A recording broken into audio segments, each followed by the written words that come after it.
Die pad voor my lê stil, maar my knieë voel soos klip. Ek kyk op na daai hoogte en my asem raak al skraps. Ek voel die trek van twyfel aan my mou en aan my naam, maar iets in my bly roep, kom beweeg, moenie skaam. Want elke groot begin klink hier so stilte, maar in my bors brand iets wat my vorentoe wil vind. Die eerste tree is altyd die moeilikste,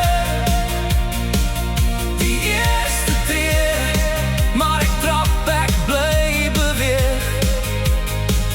Die eerste tree breek die vrees se greep, die eerste tree, en dan kom ek nader.